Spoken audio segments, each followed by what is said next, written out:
Hi, Steve here from Post Processing Mastery, and in this video I'm going to show you how to process a landscape photo from start to finish using my 6-stage workflow as a guide. Now if you'd like me to keep making more of these videos, then remember to give this video a thumbs up and just hit that like button here on YouTube. And also if you want to subscribe to my channel, then you'll be notified every time I publish a new video here on YouTube. So with that said, here comes the next episode in my series of processing subscribers' images, and this image that we're working on today is from Roy Pedersen. So yeah, thanks to Roy for supplying this image. I'll just switch over to the screen now and we can get started. Cheers. Okay, so I've opened up this image in Photoshop, and it's one that's been sent in to me by Roy Pedersen, who simply wanted to know how I would process this one from start to finish. So I've actually already kind of jumped ahead a little bit from if you take into account my 6-stage workflow. So stage 1 I've already kind of done, so that's basically import it into Photoshop via Camera Raw. And yeah, so I mean that stage really is quite straightforward. So if you follow my 6-stage workflow at all, then that should be fairly familiar to you. If not, there's a PDF that you can download. There's a link just in the description in the video on YouTube. So that brings us to stage 2, which is to create an even exposure. So this image, I've had a little look beforehand, and even though the clouds are quite bright here, we can recover quite a bit of detail from these sort of white, these whitest areas. So to do that, well, there's a few ways. I mean, we could try just a curves adjustment. So I'm just going to use the panel here, the Luminosity Masking Panel, for a few shortcuts, as well as all the luminosity functions. We've got a few bits and pieces down here. So for example, we've got this section called light, and we've got a few shortcuts here. So if we want to create an adjustment layer that darkens via the curve adjustment layer, then we can do that, and it's just a quick shortcut. Now, yeah, I don't think that's going to really give us what we want, so that's not quite pulling back enough detail, so I'll just scrap that. And yeah, let's actually create a second exposure. So what this button here is going to do, if I at the top of the panel, I'm just going to hit the -2 button, and that's going to create a duplicate of this layer. It's going to run the Camera Raw filter on it and reduce the exposure by 2 stops. So once that's finished doing, we can see the effect of that. So yeah, we've got a lot more detail back in the clouds. However, it's probably a little bit too dark. So I can just kind of either reduce the opacity there, or what I think I might do actually is just open up this this layer group, and just here we can see I've got the Camera Raw filter that's been applied to the duplicated layer, which was a smart object. And because that was a smart object, I can just come in and double click on the Camera Raw filter there and just change these settings. So probably 2 stops was a bit too dark. Let's go for about 1.4, and I'll just click OK, and we can see that has updated. So the next thing I need to do is basically mask the sky from this layer into the foreground and midground of this layer. So the first stage to achieve that is going to be to create a selection that's going to isolate the sky, so that I can just brush into the layer mask to, well, first I'll actually just invert the layer mask here. So Command or Control I to turn the layer mask black. And yeah, next I need to load a selection that isolates the sky, so I can brush with a white brush into the sky without brushing over the edges into the mountains. So I've got the previews turned on my luminosity selections section of the panel, and let's try a 2. So that's quite a good isolation. I might try 3, but the sky might be a little bit dark. That's probably going to be okay. So what I'm looking for here is the most contrast possible between the edge of the mountains and the edge of the sky. So that looks pretty good. So yeah, now I just need to hit Use Mask. That's going to load that selection, and I'll take a white brush, and I'll just use 100% opacity brush for this. I'll zoom out so I can get all around the edges, and let's just brush in to the sky,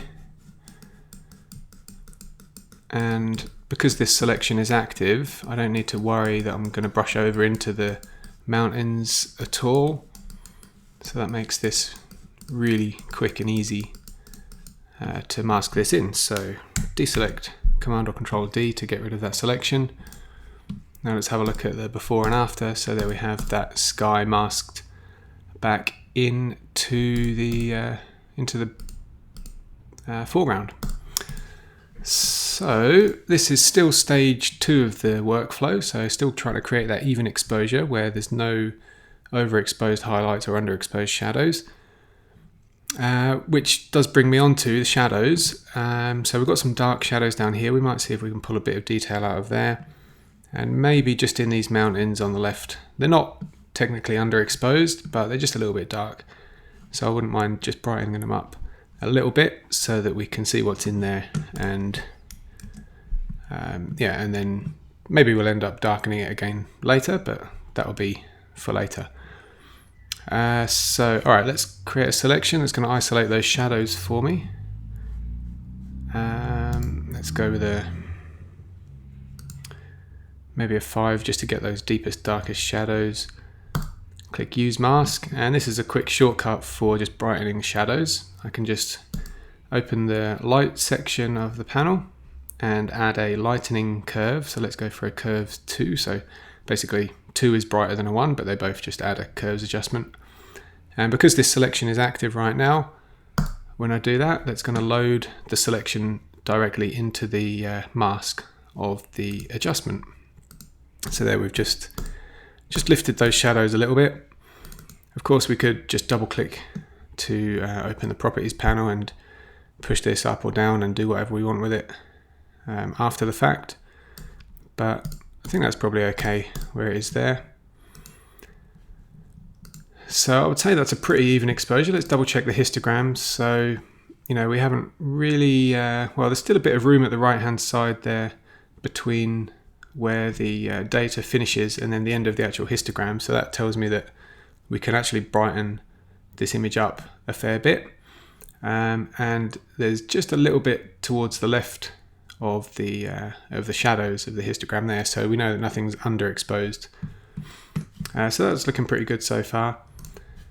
Now next would be color. So stage 3 of the workflow is color correction and calibration. I actually think this is like the white balance is just about right, and because it's a daytime shot, I don't think we really need to mess with the colors too much, so we can probably just skip straight over stage 3 and into stage 4, which is adding contrast and drama.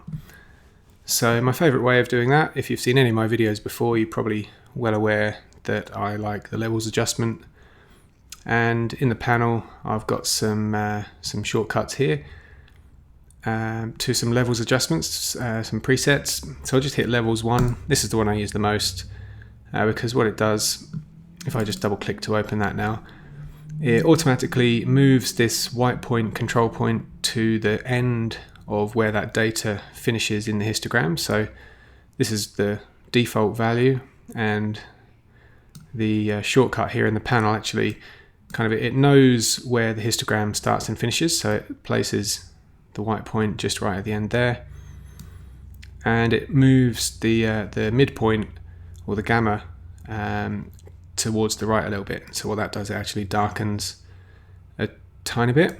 So the effect of that is a bit of contrast. So that's not a bad one-time adjustment. Probably these shadows in the rocks in the water here are a little bit dark, and it is probably darkening these rocks, or you know, the mountain in the reflection a bit too much. So what I might do is just mask this adjustment out of those shadowy areas.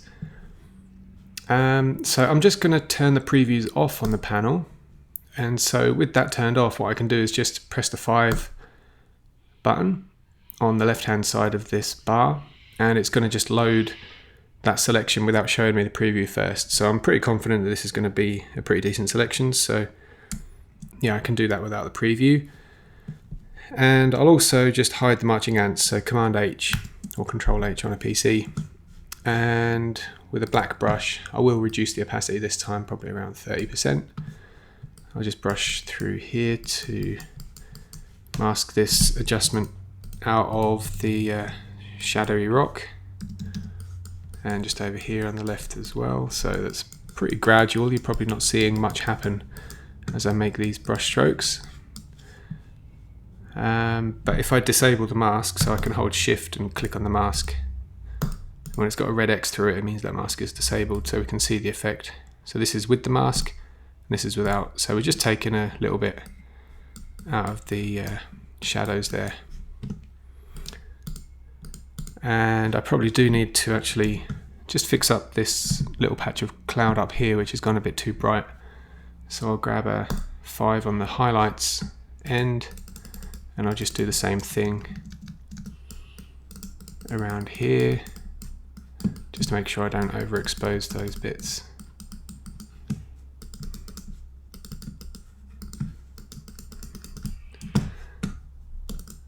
Okay, so that's a pretty good first contrast adjustment.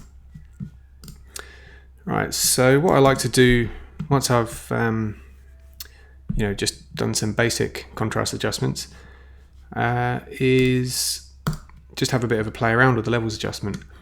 So if I just start playing with these sliders, moving them up and down, just playing with contrast, and I'm just looking around at what particular part of the image this is having a nice effect on. So I think it does look really nice through here and up in the mountains here. Even though the sky is completely overexposed, that's actually okay. We can mask that out in a minute. But yeah, I think that adds a nice bit of pop. It's a lot more subtle through the middle here than in the sky, and you'll see that when I mask the sky out in just a second. So let's keep it there, and yeah, I'll turn the previews back on just so that I can get a good view of what I'm masking out here in the sky. Probably this will do a good job for us. So again, with that black brush, I'm just going to go to 100% opacity, and I'm just going to start brushing to bring this cloud detail back. Basically just masking this levels adjustment out of view, and then the same thing down here in the foreground.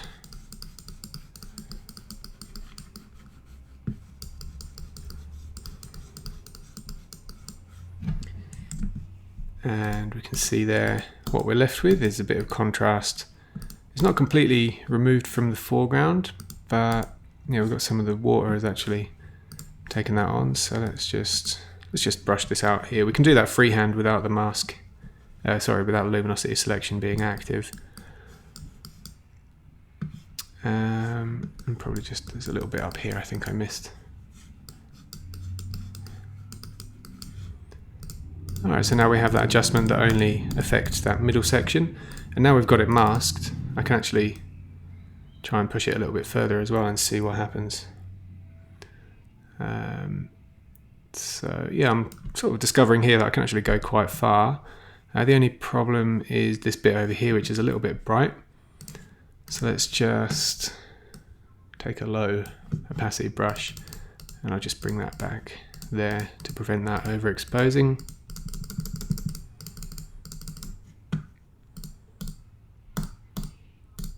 Okay, that looks pretty good, I think.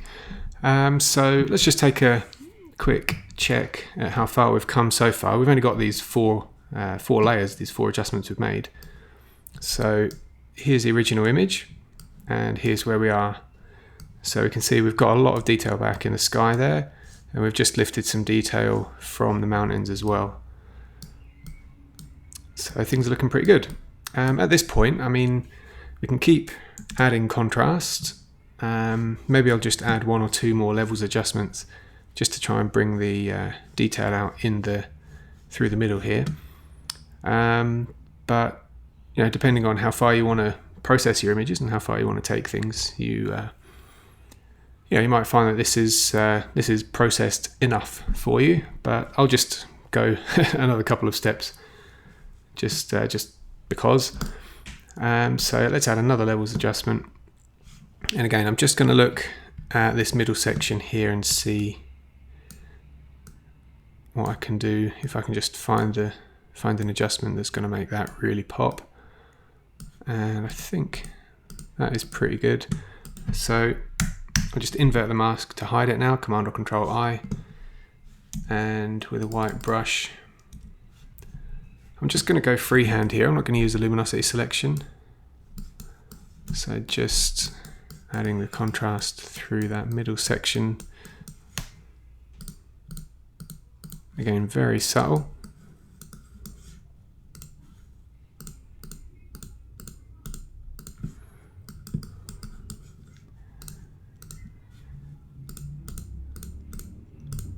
And that's probably enough there.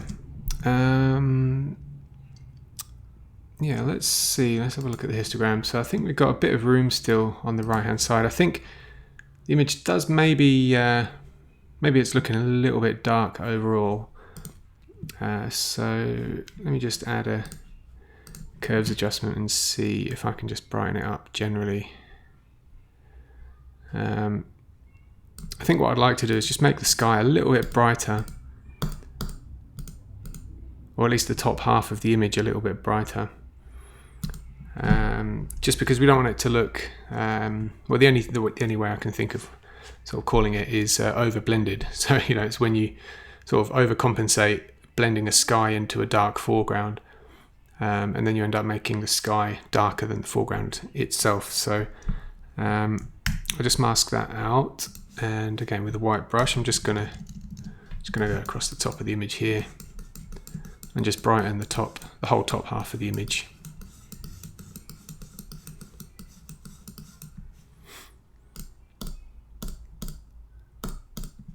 And let's see if we can go any further again now.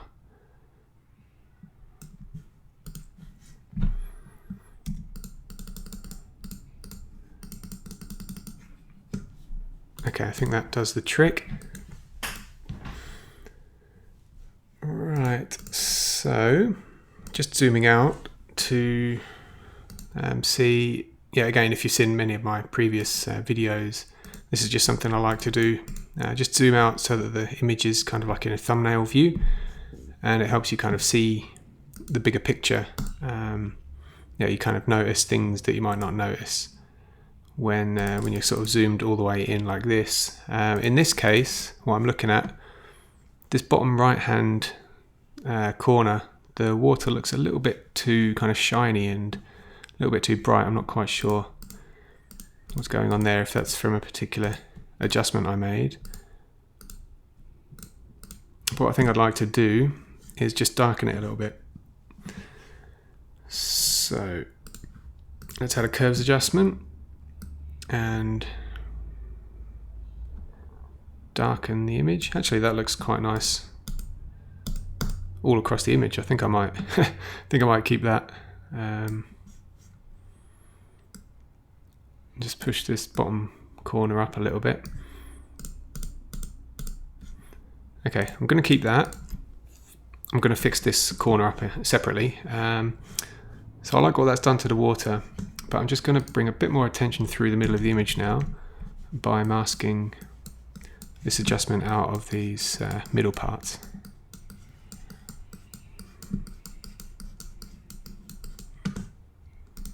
So yeah, I quite like that. Right, now let's add another curves adjustment. Darken that bottom corner just in comparison. And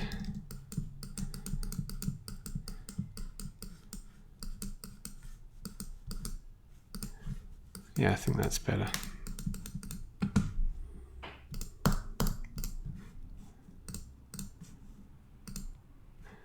Okay, just checking the time. We're coming up to 20 minutes. So yeah, I usually try to keep these videos at or under the 20-minute marks. So yeah, where we are now, this is probably enough like contrast and drama that I've added.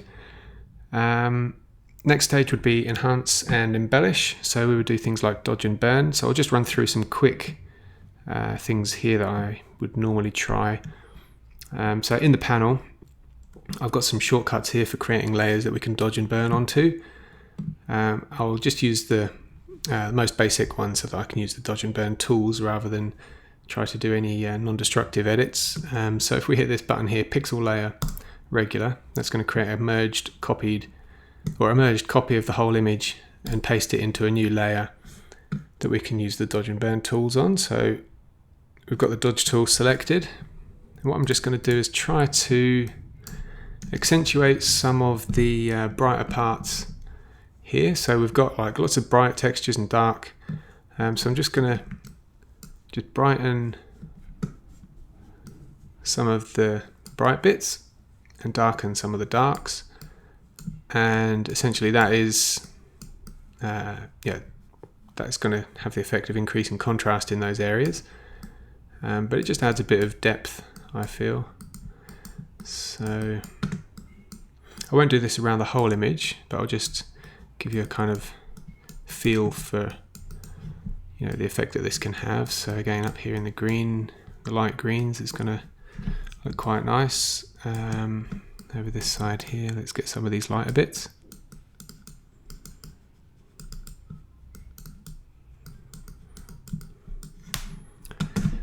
And then we'll do the opposite with the burn tool. So I'm going to grab the burn tool and just burn some of these slightly darker bits.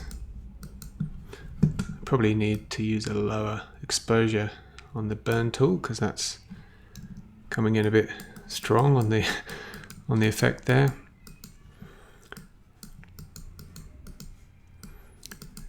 Okay.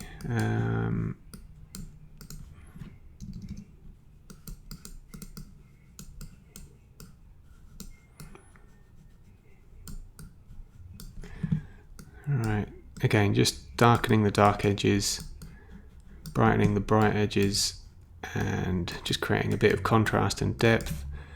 So let me zoom out. That probably, as I was doing those brush strokes, you might not necessarily sort of get really very good feeling for the impact that that's having, but if I disable this layer now and then re-enable it, you kind of see that it is just making things just pop a little bit more and just creates a bit more texture and depth in the image. So that's pretty good. I would also consider doing the same thing in the sky, just darkening the darker parts of the clouds and brightening the bright parts, but I actually think there's really good contrast in the clouds there, and anything further that we might do to them would end up making them look unnatural, so I won't do that for this particular image. But what I will do is just do some sharpening. So if I zoom in to 100% here, I'm not sure if this is going to come across in the video very well, but the one thing I do notice about this image that Roy sent in was that it does appear to be a little bit soft. So I'm just going to do some sharpening to get some detail back in there. And that's before I do any export type sharpening, when I sort of resize, sharpen and export. So this sharpening is happening before the resize, so it's still technically going to be in stage 5 of the workflow. So again, in the panel I've got a button here that's just I've got a sharpening method 1. This button is going to create a layer which is going to have the high pass filter run, and then that layer is going to have its blend mode changed to overlay, I believe. Yeah, overlay. And and then it's got a layer mask there which we can then invert, and that's going to bring that sharpening through in the image. So again, unless you're on full res setting watching this video on YouTube, you might not see the difference here when I disable and re-enable this, but yeah, we just have to trust me if you can't tell the difference. So we're just adding a bit of detail back in there with the sharpening, and that's probably going to do us, I reckon. The final thing, if we're going to show the complete start to finish process, would be the resize, sharpen and export stage 6 of the workflow. And as you might guess, I've got a button here, so it's going to help us resize and sharpen for web. I've got 2 presets, 960px pixels on the long edge or 2048 pixels on the long edge, or we can type in a custom value and then press the custom button. So I'll just hit the 2048 pixel button, and that's going to create a sharpened, resized version of the image, which all in all, I'm pretty happy with that edit. So yeah, it helps that you start off with a good image in the first place. You know, it's really tough to make a bad image look good, but luckily we started with a good image. So, you know, following the workflow, the only logical conclusion would be that we've ended up with a good looking image at the end of it. So yeah, with that, I think I'll sign off this video. Thank you for watching. Thanks to Roy for sending this image in. And remember to subscribe to this channel if you want to be notified in YouTube every time I publish a new video. And if you like this video and you want to see me continue on making more of these subscriber-based videos, then just hit the like button on the video so that I know. So, all right, thanks for watching, and I'll see you next time.